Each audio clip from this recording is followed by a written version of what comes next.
마태효과라는 말이 있습니다. 미국의 사회학자 컬럼비아 대학의 로버트 머튼 교수가 마태복음 25장 29절 말씀에 근거해서 1968년에 사용한 용어가 마태효과입니다. 무릇 있는 자는 받아 풍족하게 되고 없는 자는 그 있는 것까지 빼앗기리라. 사실은 마태가 한 말이 아니고 예수님께서 달란트 비유를 말씀하실 때 했던 말씀인데, 또 예수님의 원래 의도는 그런 잘 사는 사람이 더 잘 살고 못 사는 사람이 못 살고 그런 이야기와는 상관이 없는 하나님의 나라의 확장에 대해서, 그리고 받은 우리의 은사와 또 하나님이 주신 사명에 대해서 말하는 건데, 좀 사람들은 문자대로 풀기를 좋아하죠. 머튼 교수도 그저 마태복음에 나오는 말씀 그대로 해석해서 무릇 있는 자는 받아 풍족해지고 또 없는 자는 있는 것까지 빼앗긴다, 이 말씀을 당시의 사회적 경제적인 상황에 따라 설명을 그렇게 한 겁니다. 마태효과가 뭐냐? 오늘 우리 시대와도 어쩌면 비슷한데요, 부자는 더 부자가 되고 가난한 사람은 더욱 가난해지는 현상, 그런 사회 구조적 현상을 마태효과라고 말합니다. 부익부, 빈익빈, 이것이 바로 마태효과라고 부르는 사회적 현상인 거죠. 어쨌든 마태가 한 말도 아닌데 마태복음에 나오는 말로 그렇게 용어를 정의하니까 그것이 사회적 용어가 되고 학술적 용어가 됐습니다.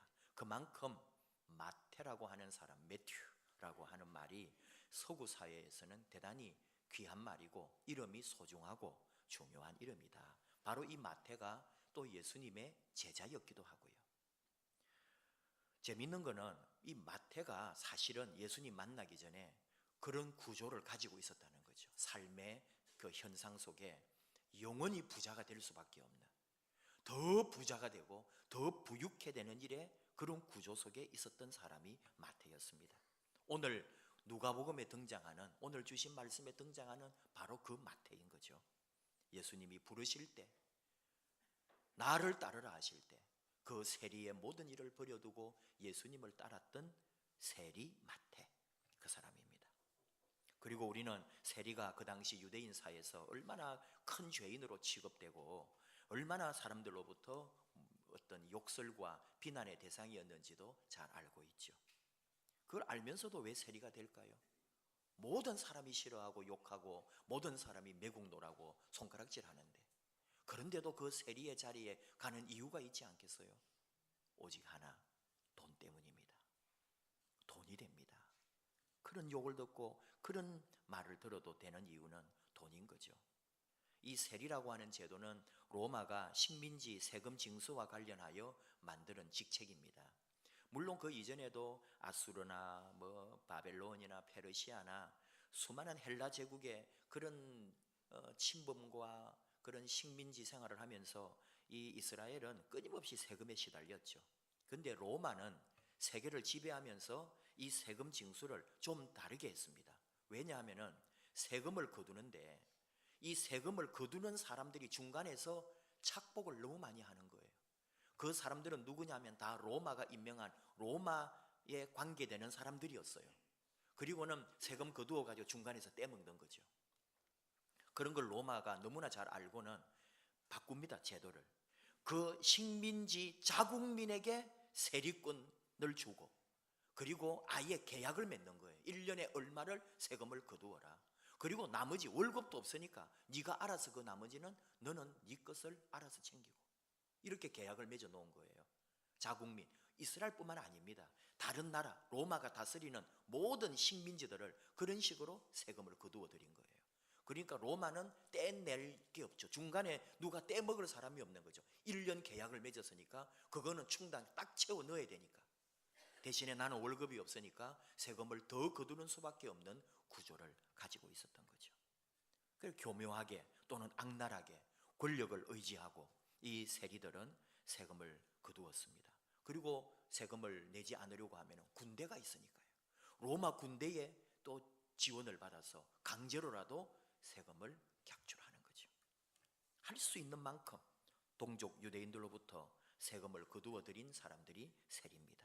그러니까 이 높은 세금 수달에 서민들이 고통을 당하면서 자기들은 점점 부자가 되고 이 서민들, 백성들은 언제나 욕을 할 수밖에 없는 구조죠. 마태가 바로 그런 세리였다는 거예요. 정확히 말하면 이름은, 원래 이름은 레위죠. 레위인데 예수님을 만난 이후에 붙여진 이름이 마태입니다. 마태의 근무지는 가버나움이었어요. 가버나움은 교육의 요충지라고 역사적으로 알려져 있습니다.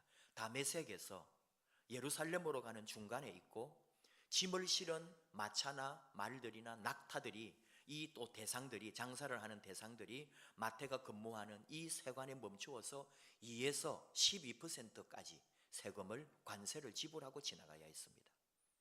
그리고 이 세리들에게 주어진 권한이 뭐냐면 짐을 풀어 헤칠 수도 있고 찔러볼 수도 있고 수색할 수도 있는, 검색할 수 있는 그런 모든 권한을 가지고 있었기 때문에 세금을 내지 않고는 지나갈 수가 없었던 거예요. 심지어 학자들이 연구해 보니까 갈릴리 지역 어부들도 이 가버나움 세관에 세금을 내었다. 그러니까 재밌는 상상이, 베드로나 안드레나 야고보나 요한이나 이런 사람이 갈릴리에서 어부였기 때문에 분명히 그들이 이 마태에게 또는 가버나움 세관에 세금을 내었을 것이다. 이런 이야기까지 하는 거죠. 어쨌든 세리를 좋아할 사람은 아무도 없습니다. 세리는 유대인들의 충우의 대상이잖아요. 로마의 앞잡이, 정치적 배신자, 창녀와 같이 취급했습니다. 죄인이라고 아예 꼬리표가 붙어 있었죠. 유대사회가 종교사회잖아요. 회당 없이, 성전 없이 살 수 없는 사람들인데 바로 이 세리들은 회당에 들어가는 것이 허락되지 않았습니다. 엄청난 거죠. 그리고 세리가 내는 연보, 헌금은 받지 않았습니다. 창녀가 내는 거 받지 않았거든요. 그렇게 한 거예요. 재판정에서 증언할 수 있는 자격도 주지 않았습니다. 완전히 폐쇄적으로 이 사람들을 막아버렸고, 유대 사회라는 것이 이런 세리들, 이 제국의 앞잡이들을 왕따시켰던 거죠. 나병 환자 취급을 했습니다. 성 밖에 살아야 하는 나병 환자처럼 아예 상종을 하지 않는 그런 부류가 세리였단 말이에요. 같은 동족이지만 어쨌든 제국의 종노릇하는 노예들처럼 제국의 노예가 돼 있으니까. 이 정도 되면 여러분, 우리 상식에 누가 세리를 하겠나 싶은데 마태는 세리가 됐습니다. 방금 말했지만 왜요? 돈이 되니까. 부자가 되니까요. 욕을 듣지만 돈이 되는데 욕 좀 먹으면 어떤가? 돈만 된다면 너희들 아무리 나보고 욕하지만 너희들 쫄쫄 굶어가면서 자식들 빈빈처럼 살면서 나 욕 먹어도 좋다. 나 부유하게 사는 거, 나 이게 목적이야. 여러분, 참 우리 예수 믿는 사람들은 이런 마태 스타일 별로 좋아하지 않아요. 욕심과 욕망에 사로잡혀 있는 거 우리 다 좋아하지 않는다고 말할 수 있죠. 그런데 정말 우리가 그렇게 가난하거나 정말로 자식들에게 뭐 하나 먹일 것도 없고, 우리 옛날 표현으로 하면 3일 굶고 남의 집 넘지 않는 사람이 없다고요. 정말로 먹고 살 게 없고 갈 길이 없고 힘들면은 뭘 훔치거나 강도질이라도 할 만큼 그런 어려움이 있는 거 아니에요. 분명히 이런 마태같이 사는 게 옳은 일은 아니지만 마태가 살고 있는 그 부유함, 마태가 누리는 그 부는 나도 갖고 싶은 게 우리 모든 사람의 마음이라는 거죠. 뛰면 걷고 싶고 걸으면 서고 싶고 서 있으면 앉고 싶은 우리 마음, 앉아 있으면 눕고 싶은 게 우리 마음. 우리식으로 말하면 이런 거예요. 월세 살면 전세 살고 싶고, 전세 살면 또 자기 집 갖고 싶고, 내 집 장만하면 24평도 좋다 했다가 남의 집 가보면 또 삐져서 34평 가고 싶고, 34평 보고 나면 48평 가고 싶고, 또 다른데 60평 집에 가서 보고 오면 나도 저렇게 살고 싶은 게, 차도 마찬가지 아니에요. 더 작은 차 사는 사람이 있습니까? 새 차 살 때마다 차를, 더 높은 등급의 차를 사는 거죠. 이게 우리 마음이에요. 마태만 탓할 거 아닙니다. 사람은 다 그런데 인간이라고 하는 존재가 그런 거예요. 마태를 비난하면서도 마태가 살고 있는 그 부와 그가 누리는 혜택을 나도 누리고 싶은 마음. 기회만 있으면 어쩌면 나도 그 길을 갈지 모릅니다. 근데 그 마태가 예수님 제자가 됩니다. 그래서 이런 생각을 해볼 수가 있어요. 먼저 제자된 자들이 있단 말이죠. 마태보다도. 바로 베드로, 안드레, 야고보, 요한을 비롯하여 몇몇 제자들은 마태보다도 먼저 부름을 받고 예수님 제자가 되고 지금 이 자리에까지 왔습니다. 마태를 부를 때 곁에 있었단 말이죠. 그때 이 제자들의 마음이 어땠을까 하는 거예요. 우리는 비록 가난하고 배우지는 못하고 어부 생활이나 하고 좀 소외된 그런 낙후된 마을의 출신이지만 적어도 우리는 나라 팔아먹고 나라 매국하는 그런 존재는 아니라는 거예요. 우리는 죄인 신분은 아니라는 거예요. 유대 사회가 지적질하고 욕하고 비난하는 대상은 아니었다 이거예요. 근데 이 마태는 배신자고 나라를 좀 먹고 우리를 이 피 빨아서 먹고 있는 저런 악질 마태, 한 번도 상종해보려고 생각하지도 않았던 사람이란 말이에요. 근데 예수님이 그를 제자로 부르셨다는 거예요. 과연 미리 제자된 자들이 그 마태를 기쁘게 받아들였을까? 이런 상상을 해볼 수 있다는 거예요. 긴장하고 당황했다고 보는 거죠. 분명히 먼저 제자된 자들이 이 마태에 대해서는 처음 거리감을 두었을 것이다. 그리고 다른 사람들에게, 제자 아닌 다른 사람에게는 예수님의 마음, 예수님의 사상에 대해서 사람들이 오해하게 하는, 그래서 예수님을 비난하게 하는 빌미가 되었다는 거예요. 바로 오늘 말씀에도 바리새인들이나 서기관들이나 유대의 지도자들이 아니 예수 당신은 왜 그런 죄인 집에 들어갑니까? 왜 그런 사람과 접촉합니까? 율법을 저버리고 우리의 종교를 저버리고 나라를 팔아먹고 하나님을 배신한 저런 인간하고 왜 당신이 상대하십니까? 그 얘기잖아요. 이자가 죄인의 집에 들어오다니 어찌하여 세리와 죄인들과 함께 먹고 마시는가? 아주 가슴 아파하면서 정말로 종교적 심정으로 예수님을 걱정하기도 하고 안타까워했던 사람들이에요. 바리새인들은. 좀 이런 비유가 너무 극단적이긴 하지만 만약에 여러분 이완용이 집에 안중근 의사가 밥 먹으러 들어간 거예요. 그걸 사람들이 알면 어떻게 되겠어요? 본인도 마찬가지고 그런 일이 일어난 거죠. 예를 들면 아예 상종을 하지 않아야 되는 거잖아요. 근데 예수님은 이 마태의 집에 들어갔단 말이에요. 도리어 사실은 바리새인을 꾸짖었습니다. 어떤 비유죠? 건강한 자에게는 의사가 쓸데없고 병든 자에게라야 쓸데있다. 내가 의인을 부르러 온 것이 아니요 죄인을 불러 회개시키러 왔다. 오늘날이야 뭐 예방의학도 있고 그렇습니다만은 옛날에는 정말 아파도 병원도 모르고 의사도 귀하고 2000년 전을 한번 생각해 보십시오. 그냥 앓다가 죽는 거죠. 어쨌든지 건강한 사람은 의사가 쓸데없었던 거죠. 아파도 병원이 없는데 건강한 사람이 뭐 병원을 갔겠어요? 그 2000년 전에. 다 아는 이야기 예수님 말씀. 2000년 전에 그 유대인들도 예수님 말씀 다 알아듣습니다. 건강한 자에게는 의사가 쓸데없고 병든 자에게라야 의사가 쓸데있다. 그까지 좋아요. 근데 예수님 하신 말씀이 나는 의인을 부르러 온 것이 아니고 죄인을 부르러 왔다. 그렇게 말씀하시거든요. 여기 말로 우리 논리적으로 말하면 의사가 예수님이죠. 그리고 건강한 자는 바리새인이고 의인이 바리새인이고 병든 자는 바로 이런 세리를 비롯해서 세상에 소외받은 사람들이에요. 내가 의인을 부르러 온 것이 아니요 죄인을 불러 회개시키러 왔다. 그러니까 이 지금 마태, 세리, 죄인, 버림받은 자, 이 사람 위해서 예수님이 온 것처럼 처음 들으면 그렇게 들리는 거예요. 근데 이 말씀은 사실 뭐예요? 더 깊게 보면 바리새인들을 향하여 하시는 말씀이에요. 깊은 의미가 있는 거죠. 뭐예요? 진짜 죄인이 누구라고요? 진짜 주님이 오신 목적은 어디에 있다고요?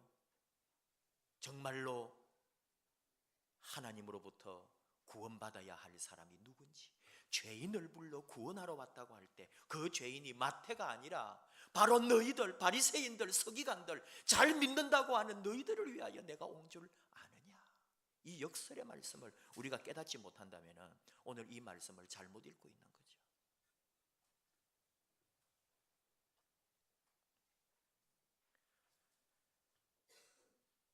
세리는 그 막대한 재산, 그 수많은 부유함, 오늘 이 마태는 다 내려놓습니다. 나를 따르라 할 때에 그가 누리던 권력, 그가 누리던 부유함, 잔치를 열었습니다. 유대 사회를 생각해 보면 집이라는 게 얼마나 좁은지 모릅니다. 그냥 지붕 아래 방 한 개밖에 없습니다. 그 안에 우리도 있었고요, 외양간도 있었고요, 그 안에 부엌도 있었고, 그리고 한 단계 올려서 사람들이 거주하는 집의 구조예요. 그 옛날 이스라엘의 사람들의 구조가. 그래서 예수님이 태어난 걸 이야기할 때도 그 외양간이 멀리 떨어져 있는 게 아니라 바로 그냥 문 열고 들어가면은, 여러분이 중동이나 또는 뭐 이런 그런 이야기들이나 그런 걸 그림이나 영화를 통해서 생각을 해보면은, 뭐 이런 옛날 이야기 보면은 그냥 막혀 있는 집에 문을 열고 들어가면은 그게 그냥 방인 거예요. 거기에 양들 몇 마리 키우기도 하고, 그리고 그 위에 사람이 살고, 거기에 또 부뚜막 만들어 가지고 뭐 구워 먹고, 그 안에서 다 일어나거든요. 손님을 초대를 못 해요. 근데 이 마태집은 어떻다는 거예요? 마당이 있고 여러 방이 있고 수십 명 또는 수백 명을 모셔서 잔치를 할 수 있는 그런 부유한 사람이란 말이에요. 이 사람이 다 버립니다. 예수님을 따라갑니다. 오늘 이것을 우리는 봐야 돼요. 진짜 부유하게 살고 진짜 잘 산다는 게 뭘까? 마태가 마지막으로 택한 거, 그가 원래 택한 거는 그런 공무원이 되고 돈 많이 벌고 권력 가지고 부유하게 살고 잘 사는 거 생각했잖아요. 근데 진짜 택한 지가, 이 마태가 마지막으로 택한 참된 부유함은 바로 예수님을 위하여 예수님과 함께 사는 삶. 가난하지만 없지만, 아니 그리고 마태는 결국 순교당합니다. 전설의 역사에 의하면은 에티오피아에 가서 마지막에 순교합니다. 세리로 돈 잘 벌고 잘 먹고 잘 살면은 더 오래오래 장수했겠죠. 근데 그것을 택하지 않았습니다. 그렇다고 우리가 마태를 가난하다고 말할까요? 불쌍하다고 말할까요? 아니요. 세상에서 가장 부유한 자, 세상에서 가장 행복한 자, 세상에서 가장 하나님의 복을 누리는 자, 바로 우리는 그 마태를 인정합니다. 오늘 배웁니다. 우리는 정말 잘 사는 게 뭘까? 이 추수의 계절에, 이 가을에, 이 열매 맺는 계절에 여러분 한 해 동안 살아오면서 이 생각 저 생각이 많을 거예요. 사회 구조가 지금 얼마나 힘듭니까? 잘 살고 싶어도 잘 살 수가 없고 뭘 해도 안 되는 시대, 이렇게 힘든 시대에 내가 사는 게 뭘까? 그런 고민 많이 하지 않아요? 이번에 고시원에 불나서 많은 사람이 죽었는데 내 가족이 죽은 줄도 모르는 거예요. 왜? 홀로 오랫동안 떨어져 혼자 살면서 노동하면서 그렇게 막일하면서 살았기 때문에. 그리고 집에는 잘 산다고, 오피스텔에 산다고 그렇게 말했지만 그렇게 좁은 고시원에서 칸칸이 그렇게 해서 죽어갈 때 가족도 모르는 거예요.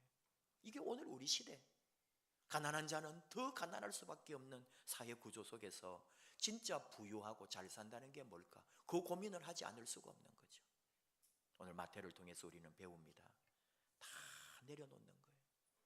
그 눈에 보이는 물질의 부가 다가 아니라는 것을 마태는 주님을 만나서 참된 영적 부유함을 누리고 그분으로 만족하는 거예요. 그분을 위하여 내 생애를 바치는 거예요. 그분을 위하여 내 삶을 오롯이 다 드림으로 세상의 그 부와 내가 세상에서 누리던 그 안락함을 단번에 다 내려놓을 수 있는 그런 주님을 소유하게 됐다는 거죠. 마태는 로마 가톨릭에서는 성인으로 추앙합니다. 동방 정교회도 성자로 성인으로 또 모십니다. 그래서 동방 정교회는 11월 16일이 마태 성인 축일입니다. 우리가 그런 걸 잘 모르죠. 그러나 동방 정교회는 우리 개신교에 속해 있는 거기 때문에 그 동방 정교회는 우리 개신교와 교류하고 있습니다. 좀 가톨릭적이지만 그 사람들은 이런 마태를 성인으로 모시고 그렇게 마태를 기념하는 거예요. 왜?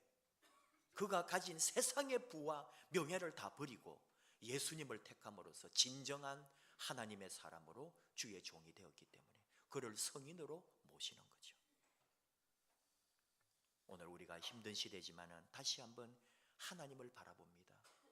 예수님을 영접합니다. 그 예수님 안에서만이 참된 행복, 참된 부유함, 만족함이 있기 때문에 아무리 가져도 여러분 이제 70, 80 살아보니까 고백하지 않습니까?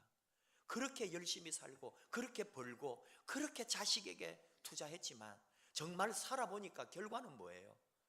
예수님, 그 은혜와 사랑 안에 내가 머무는 것, 주님의 은혜를 누리고 하나님의 은혜 아래 살아가는 이것이 가장 귀하다는 것을 우리가 살아가면서 고백하지 못하다면 아직 우리는 주님 제대로 믿거나 주님 제대로 만난 게 아니에요.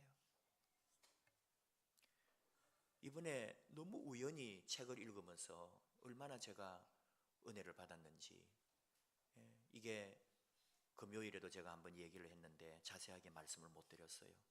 김대헌이라는 분인데, 책은 옛날에 나왔으니까 그분이 좀 젊은 시절에 썼는데 1951년생이에요.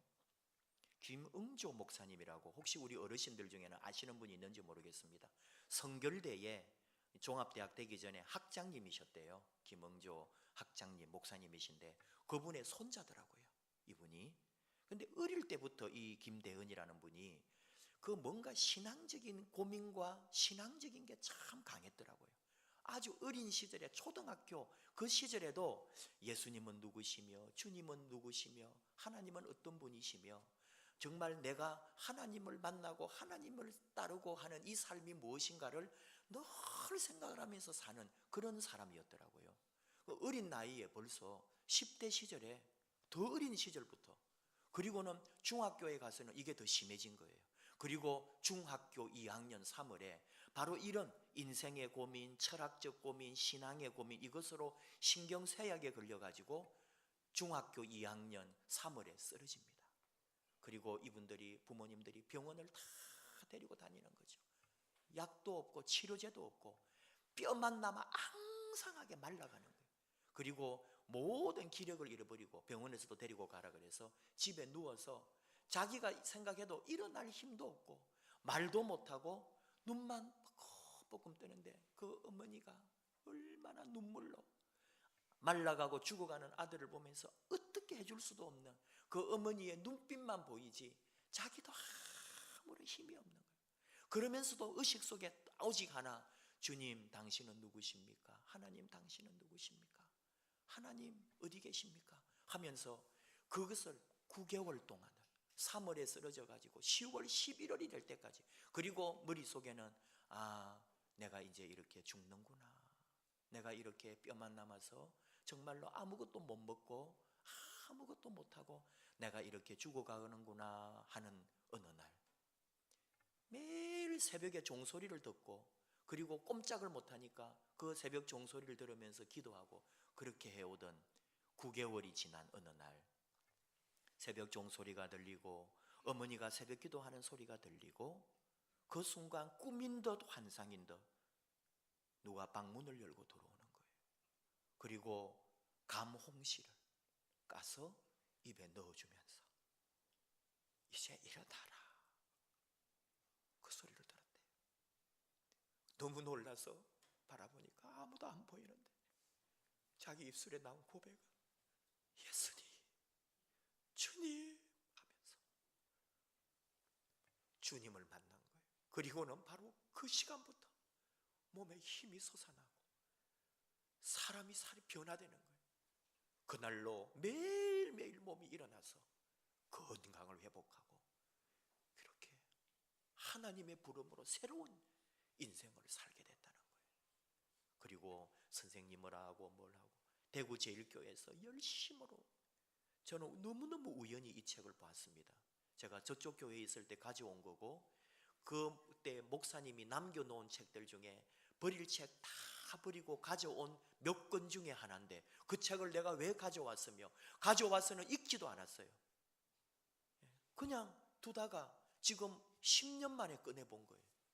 그게 책꽂이에 제가 다른 책 찾다가 이건 잘 보지도 않은 책인데 하니까 그 목사님 사인이 되어 있고, 그리고 좀 새로워서 창세기 강해 때문에 다시 이걸 읽어보다가 제가 감동해가지고 제가 흐르는 눈물을 주체하지 못하면서 그 책을 읽었어요.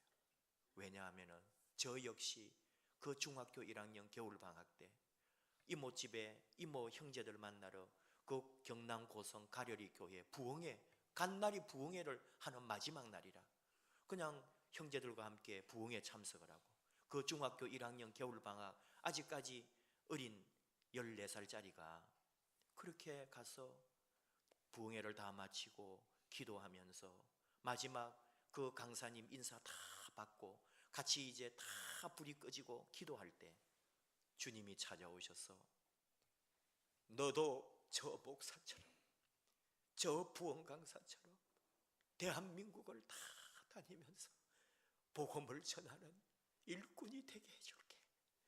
그 음성을 들었는데 이렇게 목회하면서 잊어버리고 있다가 다시 그 책을 보면서 이 사람이 그 중학교 2학년 때 주님 만난 경험이 제가 만난 거하고 클로즈업 되면서 얼마나 귀한지 그냥 눈물이 쏟아지면서 그 책을 읽으면서 다시 한번 예수 믿는 게 뭐며, 목회가 뭐며, 교회가 무엇이며, 정말 우리 성도님들, 우리 교회가 걸어가야 될 길이 뭔가, 다른 거 아무것도 필요 없고 주님, 우리 예수님 다시 만나고 예수님 소유하고 예수 안에 살아가는 거, 이것보다 귀한 것이 없는데 주님 만나면 세상의 그 모든 것이 다 무용지물이고 우리 예수님 제대로 만나면 세상에 가장 귀한 거 아무것도 필요 없고 주님만으로 만족한대.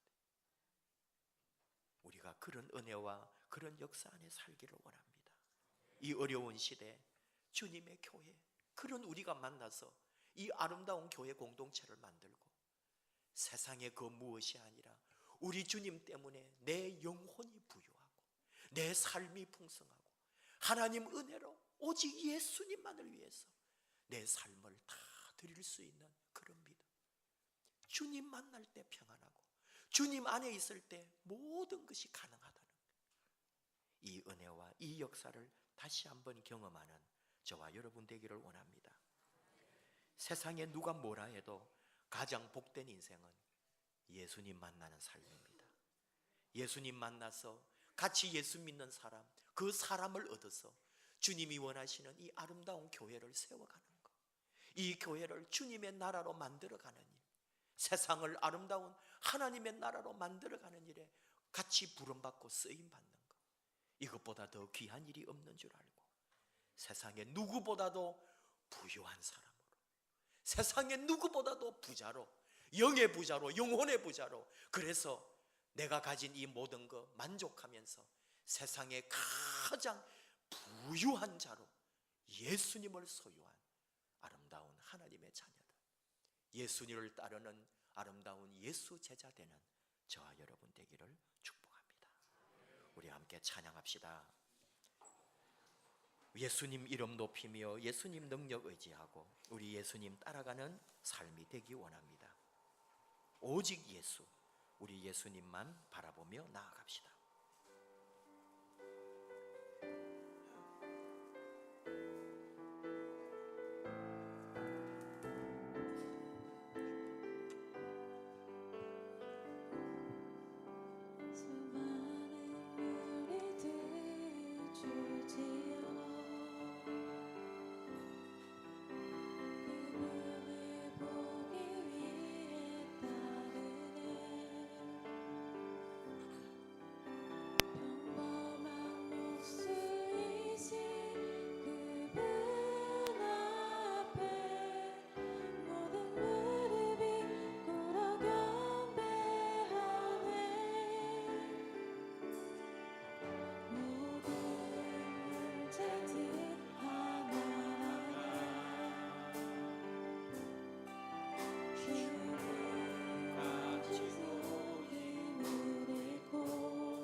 한번 찬양하시겠습니다. 나의 계획이 실패하고 나의 소망이 끊어질 때 삶의 주관자 되신 그분 앞에 나의 무릎을 꿇어 경배하네. 나의 영혼을 그분께 맡길 때 비로소 나의 마음 평안해. 구원의 반석 되신 예수의 이름을 소리 높여 찬송하네.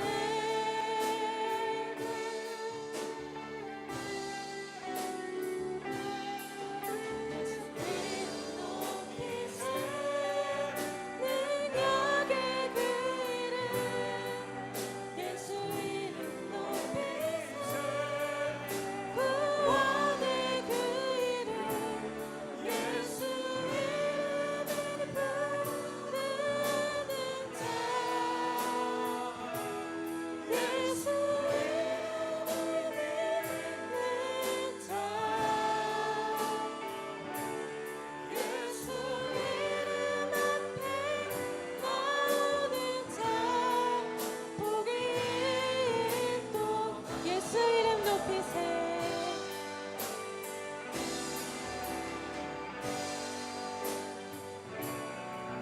능력의 그 이름 예수 이름 높이세.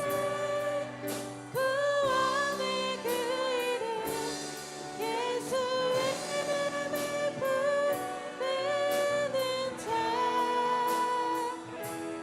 예수 이름을 믿는 자 예수 이름 앞에 나오는 자 복이 있도다. 우리 잠깐만 기도합시다.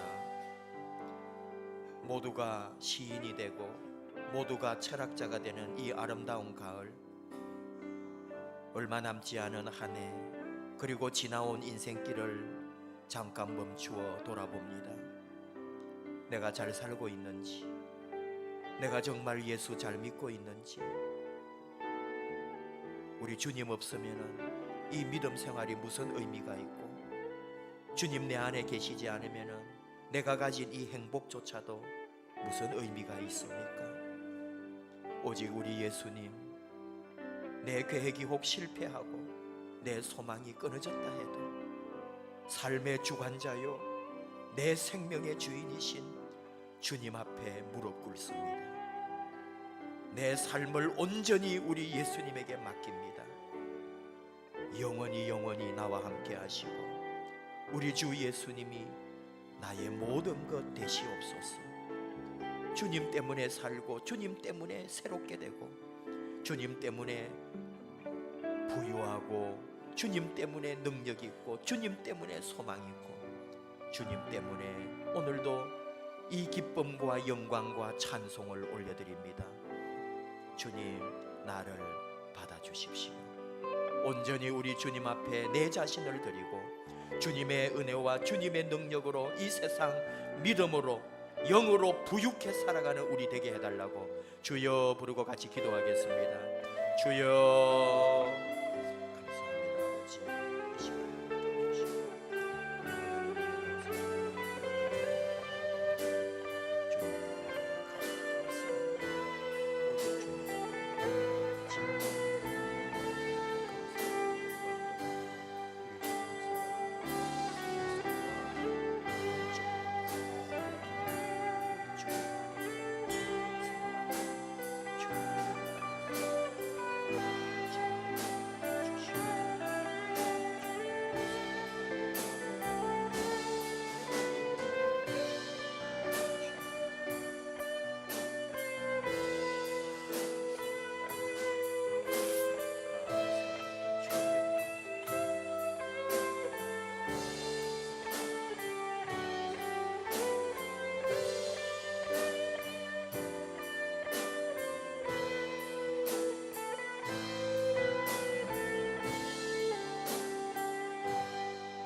하나님 감사합니다.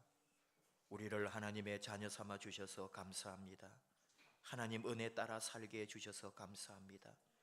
우리를 예수님 만나게 해 주셔서 감사합니다. 어린 아이처럼 주님을 사모하고 주님을 사랑하고 주님만 의지하는 저희들 되게 해 주시옵소서. 내 힘으로 된 것 하나도 없고 내 능력, 내 지식, 내 지혜로 된 것이 아니라 처음부터 지금까지 하나님이 주신 것인 줄 믿습니다. 혹 오늘 힘들고 어려워도, 삶에 지치고 병들어도 내 삶의 주관자 되신 우리 아버지, 우리 주님 앞에 다 맡기고 주님만 바라보며 가는 저희들 되게 하여 주시옵소서. 예수 이름으로 다시 일어나고 예수 이름으로 부유케 되고 예수 이름으로 능력받고 예수 이름으로 새 생명 사는 저희들 되게 하여 주시옵소서. 이 귀한 시간, 이 아름다운 계절에 물질뿐만 아니라 믿음의 열매, 말씀의 열매, 기도의 열매, 우리 주님으로 인하여 오는 영혼의 열매 맺는 아름답고 귀한 하나님의 자녀들 삼아 주시옵소서. 예수님 이름으로 기도하옵나이다. 아멘.